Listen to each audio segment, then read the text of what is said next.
Today we are here at the University of Minnesota Law School Library talking with Suzanne Thorpe, who is a professor of legal research, instruction, and the library's associate director for faculty research and instructional services.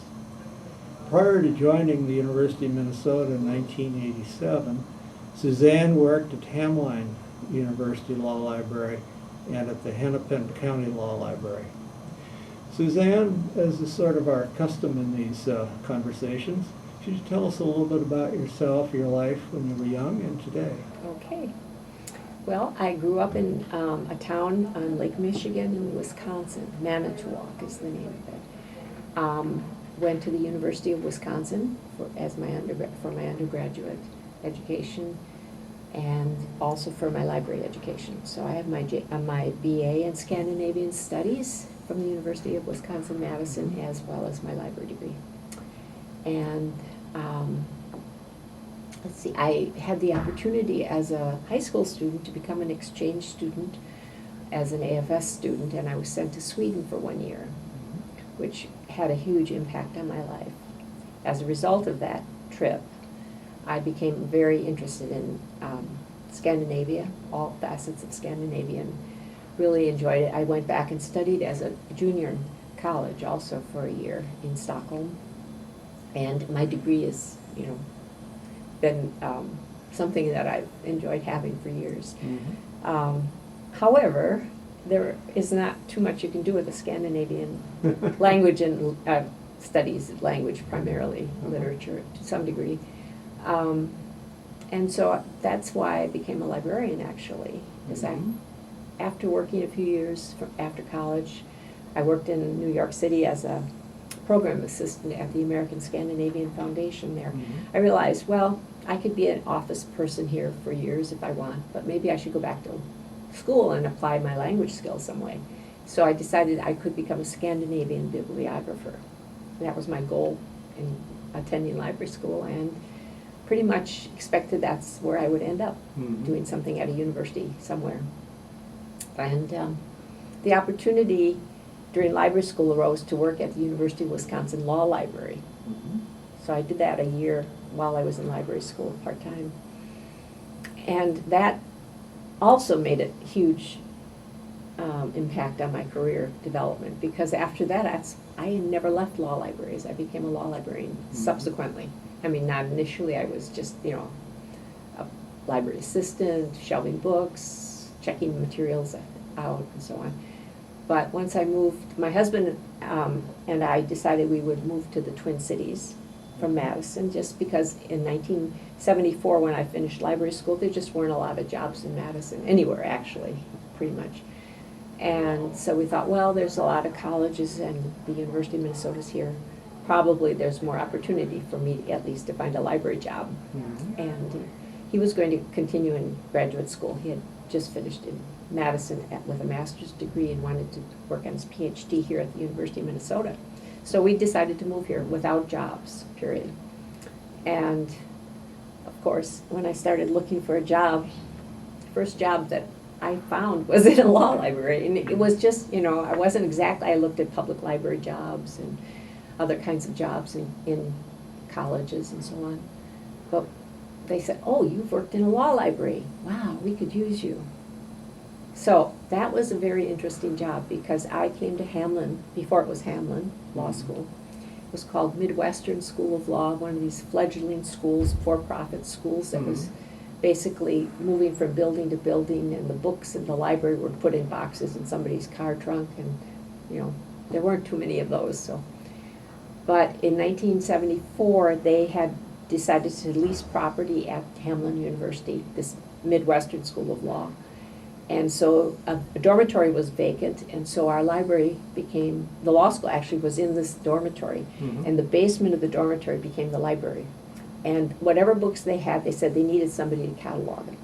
So I had studied cataloging as a library school student, but really had to learn it on the job, really. And it was a great experience. They were getting donations.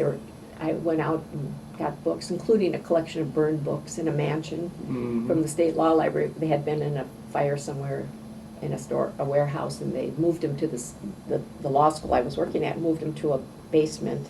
I had to go through these old leather, first of all, the books were leather bound, most of them old, disintegrating acid paper, so, you know, whatever I did every day, I came home covered in dust. Typical of law books Yep. of a certain Yes. era. I mean, they had to be, Yes. I think we called it sheep bindings. Exactly, Leather, and yeah. they didn't last. But they were also a little smoky and very dirty. Oh, I'll bet. So I had to sort through what was worth saving and keeping, and there wasn't anybody, there was one librarian and me, the director.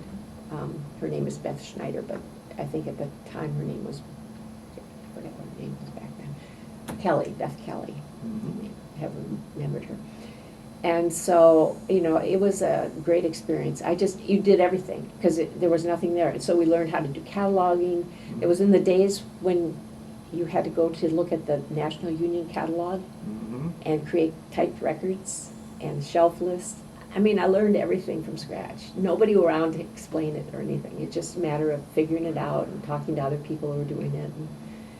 And it was incredible. It was a great experience. I don't know that anybody would have that experience today, because you just were so independent. You didn't have the connections like the networks that you work through online now and everything. So, yeah. And So, as you say, you had to fend for yourself and typing the cards. yeah.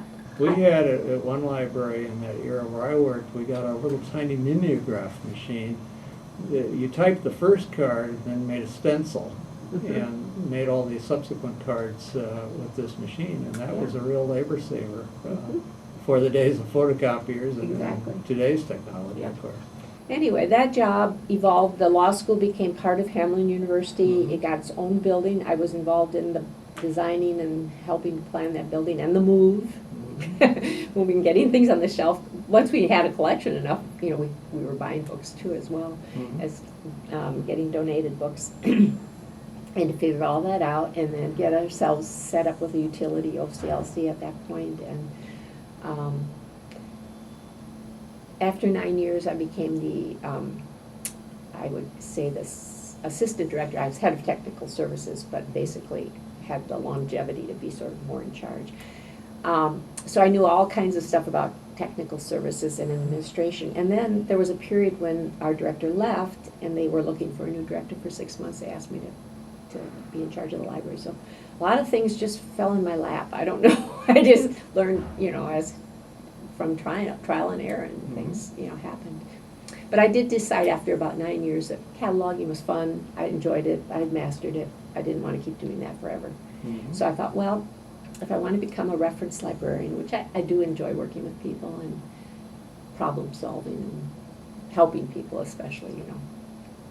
I thought, oh, I should get some experience as a reference librarian. So I applied for a job at Hennepin County Law Library. Actually, I had taken the LSAT also before I moved over to the Hennepin County Library, thinking that I would eventually, should soon go to law school. I had two little kids. I didn't want to do it until my youngest went to kindergarten. So,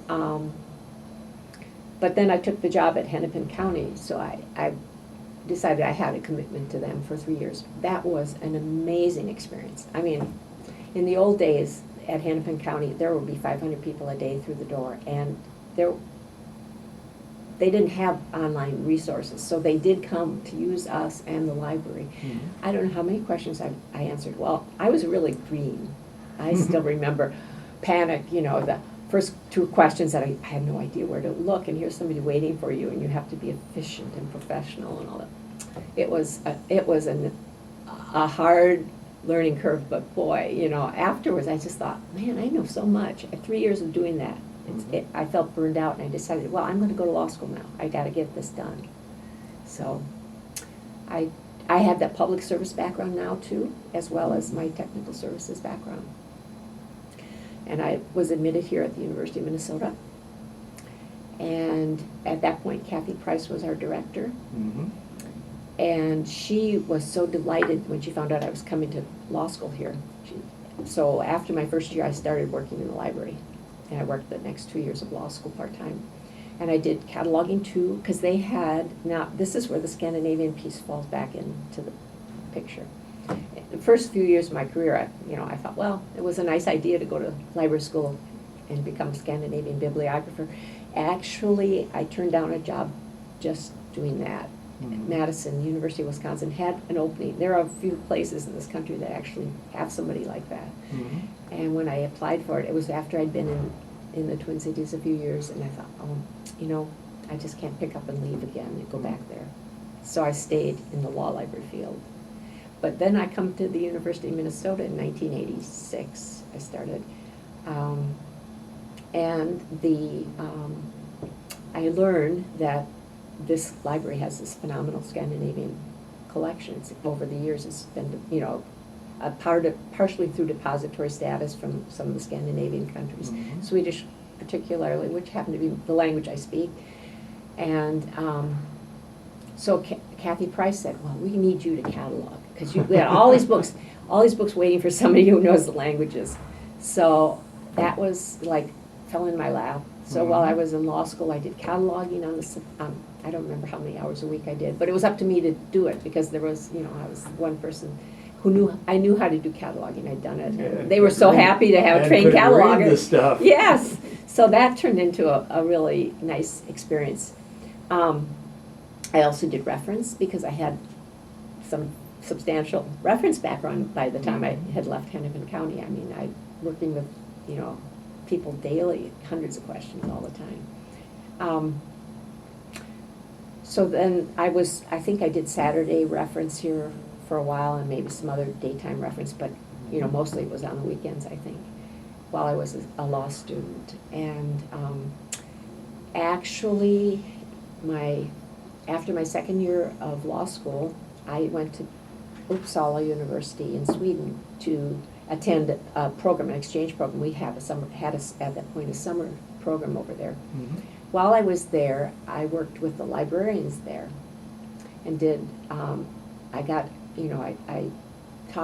I went to every academic library I could find in Sweden, and I met with all the librarians there, learned all about what they were doing, what, you know, how the materials they thought were most important to have. Mhm. And I mean, that was just unbelievably helpful. And then I came back here and applied it all here, and I set up an exchange program with some of the Scandinavian publishers. Mhm. So I did get a chance to actually use my skills, my Scandinavian background skills. And I have still been doing that for years, but now we aren't purchasing quite as much of that, and so much is online. And our foreign law collecting has changed over, as it everywhere. It's just, you know, so much more focused on certain areas or on certain topics and types of materials. So, but I am still tasked with selecting materials for Scandinavian. Mhm. Yeah. And I also had the opportunity to go teach twice American law in Uppsala the last few years. So it's been a wonderful experience. Yeah, I was thinking of Yeah. asking if you Mhm. get over there occasionally. I try to get there every couple of years, Uh-huh. so, but I would love to be there for more than just a visit, you know, spend several months there or a year or something again. See So if we you can might. My husband's talk background Joan is. and the dean into funding a little sabbatical over there. or Yeah, wouldn't something. that be nice? Oh, Yeah. that'd be wonderful. Yeah, right.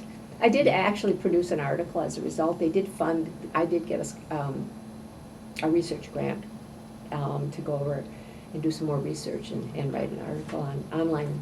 This was like a long time ago, late 90s, I think. I can't remember when it came out. The article on online legal information in Mhm. Scandinavia, which was just wonderful. A great time.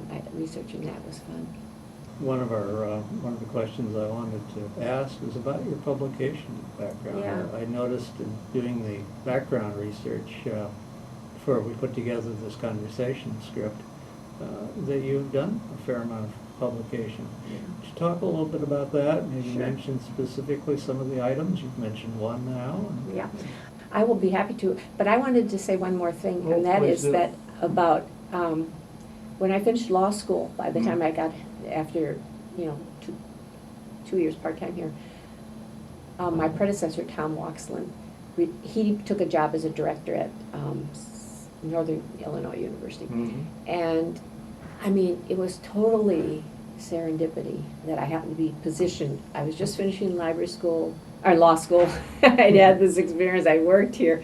I had the right credentials. And so this job fell in my lap. And I don't know, I never expected to be here 26 years later or 25 years later, but here I am, so it's been a good job. It's been a great Well, experience. if the Yeah. place is Yes, good and they yes, treat you right, yeah. why move? Right, exactly. Now, so I just wanted to mention that piece because Mhm.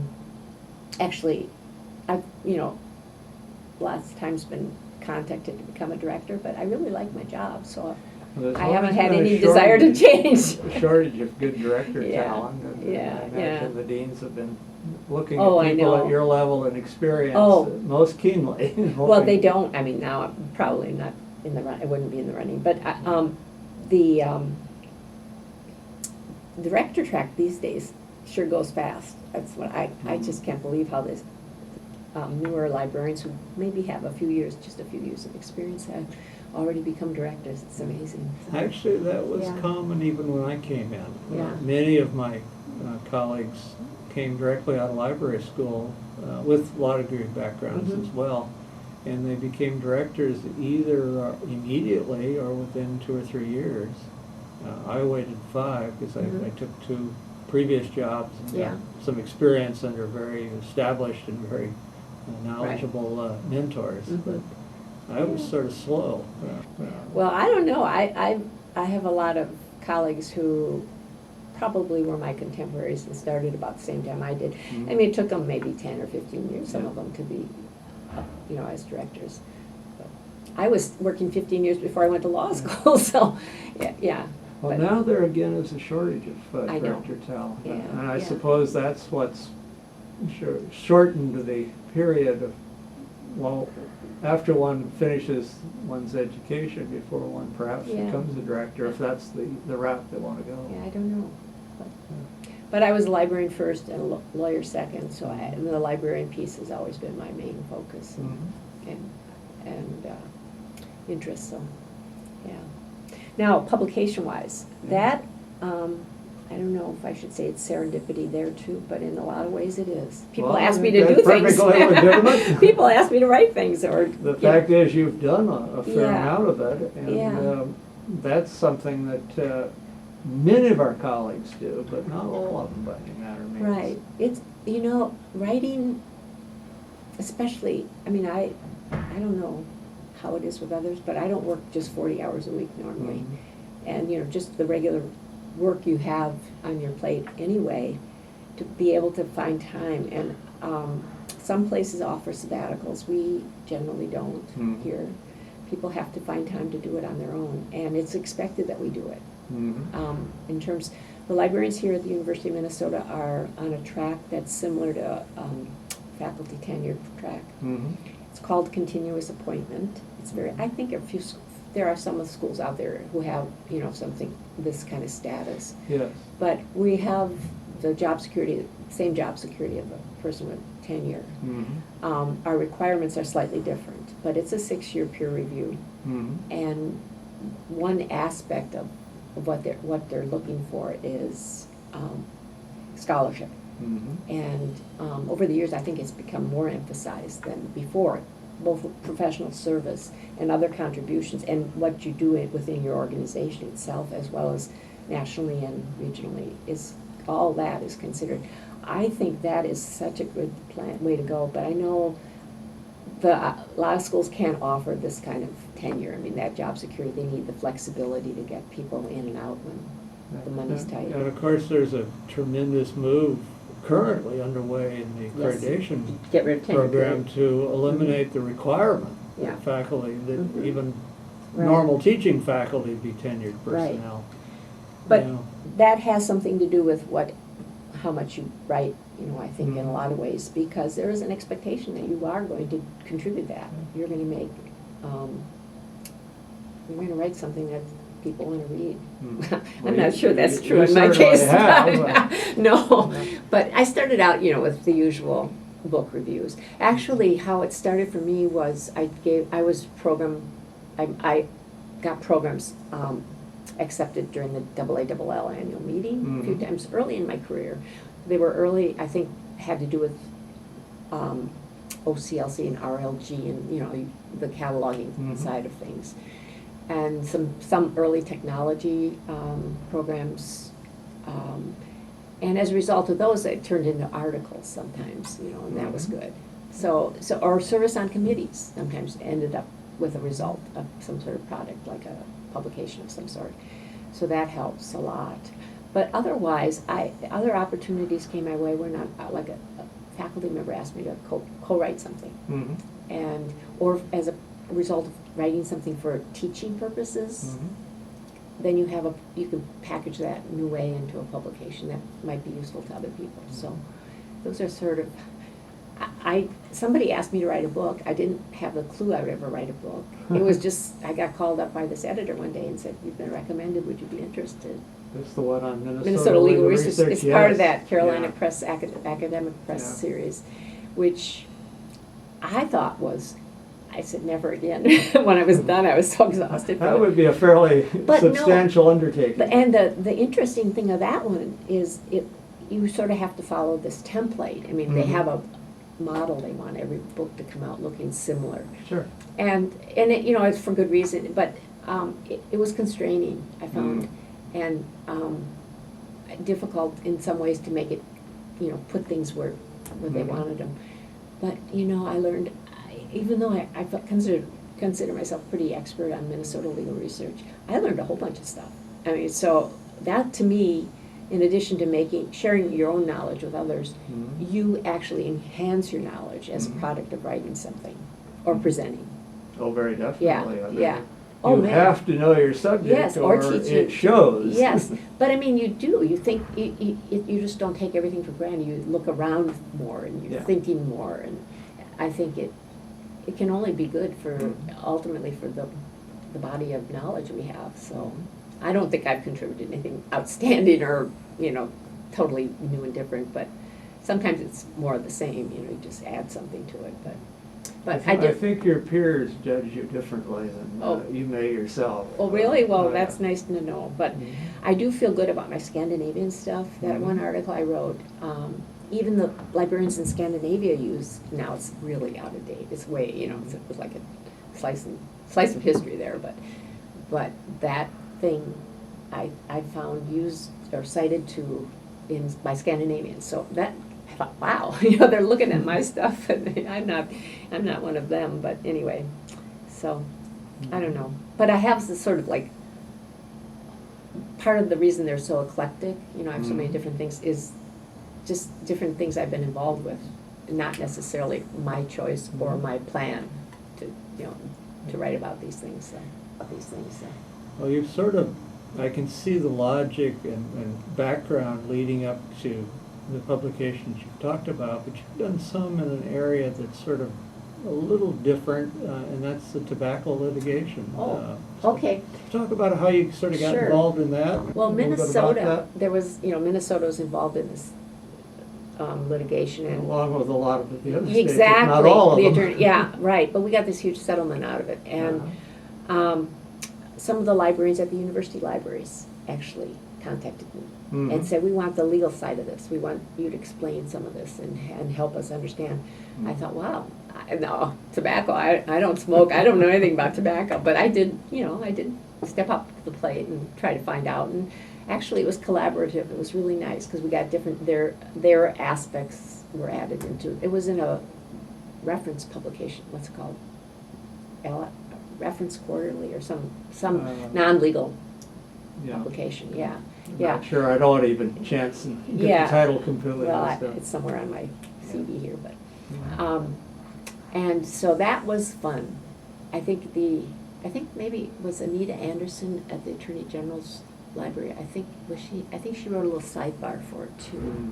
But it was interesting and kind of a new channel for me to be. Yeah. It sounds like Yeah. it was a little different than Yeah. anything you had done. Most of the been things, involved yeah, in are before. legal or law or legal research related. Yeah. Yeah. Yeah. Now, you have done a lot more than just a few rather well-done publications. You've been active very much in the association and the profession itself. You've been on the executive board of the AALL and other things. Could you talk a little bit about some of that? Sure. Well, I don't know. I credit my involvement, my initial involvement with the policy AALL has about trying to be inclusive of new people, even back in the 70s. It seemed like doors seemed to open. Yeah. I volunteered and there I was. In fact, I think my second or third year on the job at Hamlin, when I was just a baby librarian still, I was on the membership committee. Back then there was a membership committee. There actually is one again, I think. But for a while there wasn't. They determined they didn't really need a membership committee. But back then I sort of doing recruiting, trying to get people to join. And I don't know, because of a job change or something, the chair was unable to continue as chair. And so I was appointed co-chair with one other person to be like, I had no idea what I was doing. But it was fun and interesting. And again, I feel like it made me confident, made me feel like I could do stuff. And there were lots of other committees back they're not on the list if you go back on the website on AllNet. They only go back so many years when they had online records, but I served on many other committees that are listed, but I think they just, I got involved really early in the OBS SIS. And I proposed a program and somehow I got nominated to become vice chair and then chair-elect, and then, it just happened. So I did that pretty early in I think it was in 81 or 2 or something back then, Yeah. I have used in preparation for interviews, especially of colleagues not in the academic sector, and I have more information usually about the academics than our colleagues in the firms and others. And I've used that online list that AEL has produced, but I've also used Frank Hodak's list. And it goes back farther. It includes a lot of committee work. I think all is chair, co-chair. I think he didn't just list membership. Yeah. But it goes back for many people way, way back. I mean, that's really nice. I'm glad it's when there we were somewhere. working on the initial list of people for the Hall of Fame, when that was established, and I was on a committee that worked on going back all the way to the very beginning of AELL's existence and selecting colleagues from the first, all but the last 25 or 30 years to consider becoming initial or inaugural members of that. We did a lot of that sort of research, and it's fascinating to see what people did, but the more modern sources tend to be limited to the more modern time. But remember how small AALL used to be too? It was. I think that it was easier to become more engaged. I mean, you were tapped because there were a lot of people. They needed people. There could be annual meetings with 40 or 50 people only. Yeah. Even in my first meetings, there were like 300 to 400. Well. And of course now it's like going to a small city. Yeah, exactly. It's much bigger and different. But anyway, I felt like the SIS, when that started up right soon after I became a law librarian, which opened up so many places where you could be participating actively, and I think I was. I mean, I got involved in OBS, SIS, and then at ALSIS later on, much later on. But well, the special interest sections also allowed not only for you to find and network with people of similar interests, but you could self-select what groups you wanted to become from.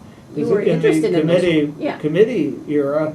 The president-elect had to choose who was going to be on committees, and this became a lot more where you selected your own interests and became focused. And they were great. Those. They were welcoming. They needed people. They needed some things, to be done. So I think I was pretty active in the SS. RIPS I was a member of, but I don't think I ever got involved in any leadership activities there. But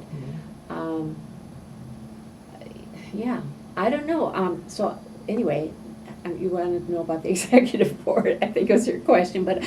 Well, the executive board was sort of the trigger for all these things you've done. Let me just say that I was totally floored to be nominated for the executive board. Because I feel like I'm sort of getting up to the point where I'm close to retiring. And I thought, what? Me now? You know, that sort of, most of the people are sort of mid-career or you know, not much beyond that when they're on the executive board. They made a lot of contributions. And I've been around for years and decades and never had a nomination, so I thought, well, yeah. And I didn't even think of it as a, you know, I wasn't ever considering that it would be something I'd be doing. So, but when they nominated me, I said, really? You know, because I kind of feel that, you know, you have to be really in tune with everything the newer librarians are doing. That's the thing about the executive board. It's you got to keep up with whatever's going on down the pipeline. You know? Certainly. Yeah. And I thought, whoa, do I have my finger on that pulse? I don't know. I just don't know. I'm not following all the new caucuses for what do they call it? What's that caucus? The Gen X caucus. Oh, you know, all these new groups that have kind of sprung up organically in the association. I'm too old to have been invited to be part of that. Well, you don't have to. You sign up. You just become part of it. But the thing is, I wasn't even keeping up with it. I didn't keep track of them all and all. So then Darcy Kirk's Futures Summit that she did a few years ago, that caught my eye, and I started thinking about it a little bit. So that was right around when I got this call that, you know, we should run.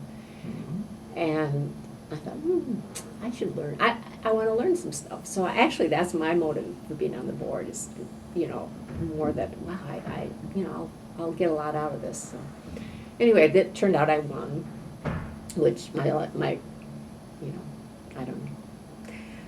I didn't expect either to actually be elected. So I wrote it. Candidate. You didn't have so much committed that winning or losing would be critical. Like my colleagues here, I just remember saying, "Oh, come on, it's not. You know, it's just not gonna." Well, it's tough to run for office. I mean, because somebody's going to lose. Yeah, but I didn't really take it seriously, and if I'd lost, it wouldn't have been, you know, like devastating for me because I wasn't expecting to have this happen. You sound like the ideal member of the board, somebody who's not so thin-skinned that everything had to fall into place a certain way. Yeah, it just wasn't in my kind of trajectory. I wasn't thinking down the road this is what I would be doing. So, and I thought, well, do I really want to be working that hard now? You know, at this point. But I think I'm a good citizen, and I've been, you know, when people have asked me to do stuff, I do it, and I usually give it my all. So, hopefully that's the case at this point. It's also been interesting because even though I've been AA member since 1974, I believe, there's a lot in that association I never knew about. And you really learn all about the inner workings. And I think our librarians really don't, for the most part, have any idea. A lot of people have knee-jerk reactions to things and expect things that can't be done often, you know, and the misinformation that's sort of now, especially with all the, you know, chat rooms and blogs and everything, Twitter, whatever, a lot of things get really blown out of proportion. I mean, this was all news to me. I just, you know, I used to go to the meetings because they were fun, and now at this point in my career, I like to go mainly to see people. But I mean, the programs are I usually take away something from the programs, but it's not my main focus for going. Now that I'm on the board, it's even neater because I am learning so much about law librarianship, even just a lot about careers and other people, what they're doing outside my sphere of academia. You know, it's well, been you very also are focusing in a way that non-elected leaders really have the luxury of not having to do, and that is you have to think strategically, not just about your own inclinations and interests, but those of the entire group of law library colleagues. And we represent the association and its future. And, you know, thinking that with that different hat on is really a challenge. And the biggest thing, so I've been on 1 year now, I'm in my second year. And first of all, just getting organized, all these meeting notes and all these board books and You still calling. have those? Oh, huh? yeah. Oh, I'm sure. At least there, you can put it on your computer and walk around with a laptop and not carry tons of stuff. But after 3 or 4 days together like that, there's a sense of collegiality there. These people I respect immensely. Some of my closest friends in the association served on the executive board when I did, with Yeah. me. And Well, you you bond, really, you you really- bond. I yeah. mean, you're all there together for days on end. Often you come in before the meeting starts for everybody else, and you Yeah. stay a bit later. And you come for special sessions, budget planning, all that strategic planning. It's also problem solving. I mean, there are issues that come to your attention that people want some kind of response for, and they want That's you right. to do stuff. And what is the best? I mean, I keep thinking of the president sitting in the White House thinking, now if I do this, what are the, what's all the Mhm.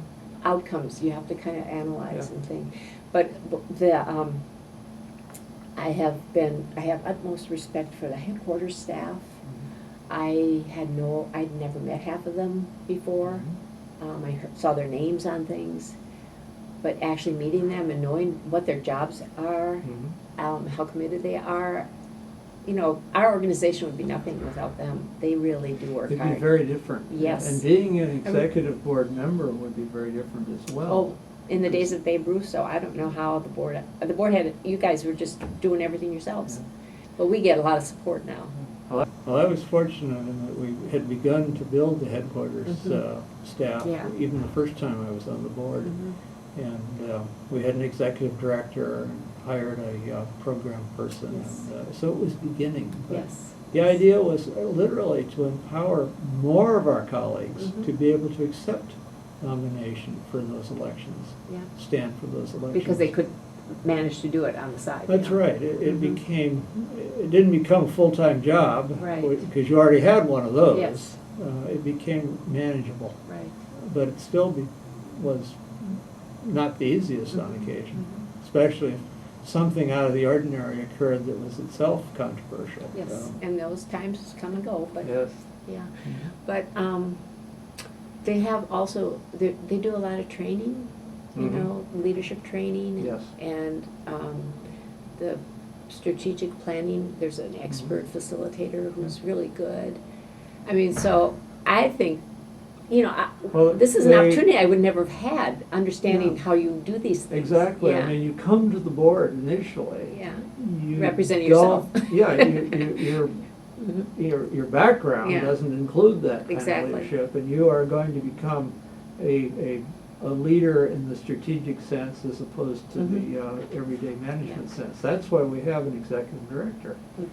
To- And rather than take that for granted, the training of the board to make them more effective, that's why that was initiated and Yes. continues. Yeah, and they do a fine job. Mhm. The other piece that I like so much about being on the board is I have been able to go out, well, I've only gone to one chapter visit so far, but in a month I'm going to Oral. Oh, the Ohio Yeah, chapter, That That should be a lot of fun. That's a big one, that's Yeah, 2 or yeah. 3 days they meet, You so, remember where it is this time? Toledo, Toledo. yeah. They met in Cincinnati when I Okay, did a yeah, chapter yeah, visit. and yeah. We were out on the river on a restaurant, Huh? and we were under a tornado Oh, over. no, that must have been frightening. Well, I didn't see any tornadoes, Yeah, but yeah. it did, I'm sure, cross everyone's mind. What do we do now? Well, anyhow, where I was going is that I find having to articulate the association's business to these Mhm. people, I mean, it's really, I feel good. I feel like I'm doing something, I'm making a difference. Mhm. And sort of what they can expect and what the benefits to them are. Mhm. Plus, I'm meeting a lot of new people I would otherwise never probably have anything to do with. I mean, our paths would not have crossed. Mhm. So it's a win-win situation, I hope, for them too. Although you can't know this at this point, nobody can. Some of those people you meet with and with whom you speak may be tomorrow's elected leaders. Yeah, sure. And part of how that Mentoring, evolves may be started Yeah, by this yeah. encounter. Oh, yeah. I still remember as a brand-new librarian when Myron Jacobstein came and talked to our chapter. Mhm. And I think at that point I was the treasurer, so I got to sit at the head table. And Oh, he that's actually sat awesome. next to me. I was just blown away. Yeah, Yeah. exactly. Yeah. Well, you know, Mhm. it's a nice experience. Yes, yes. He was just a normal type folks. He was. He was wonderful, though.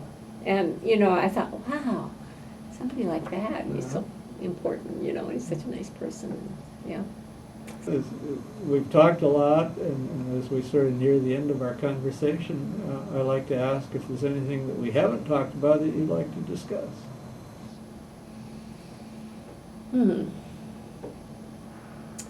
Well, I can't think of anything right now. Good. I'm Well, glad you're doing this. Oh, thank It's- you. this I'm is having a grand I time bet doing it. I bet you're just finding it amazingly interesting. Yeah. Well, it helps that I'm retired and have the flexibility. My Yeah. two colleagues with whom I'm working, Michelle and Frank, Michelle and Frank, Yeah. are still working and they're fitting this into. are still having Oh, more but they have all the trouble energy, all this scheduling. energy. They don't ever stop. So They're doing yeah, theirs too. Yeah, you know. yeah. They're great role models for us. Well, maybe on that note, I should thank you, Sure. My Suzanne pleasure, thank Thorpe, you. not only on my own behalf, but that of Michelle Wu and Frank Hodak and Dick Spinelli, our colleagues with whom I have the honor of being involved in the creation of this oral history for the Hein Online Spinelli's Law Library Reference Shelf section. Well, it's been my pleasure and amazing. I'm so pleased that you're doing this. I just can't believe that it's, you know, going to be something that others will spend hours listening to, I'm sure. Well, I would Yeah, certainly hope yeah, so. Yeah. Yeah. I haven't And looked at it yet, so I'm going to take a there look. are a lot of them up, and we have more in the pipeline, and Good. we're talking to a lot of very interesting colleagues, including frankly yourself. Yeah. Well, it's been a great ego trip. I mean, Why not? who sits and talks about him or herself for an hour or so? Well, you had But some it's- things to say. Yeah, well, I did. I Take some time. didn't really think about it beforehand too much what I was going to say, but yeah, it was kind of fun. Good. Thanks. Thank you. Yeah.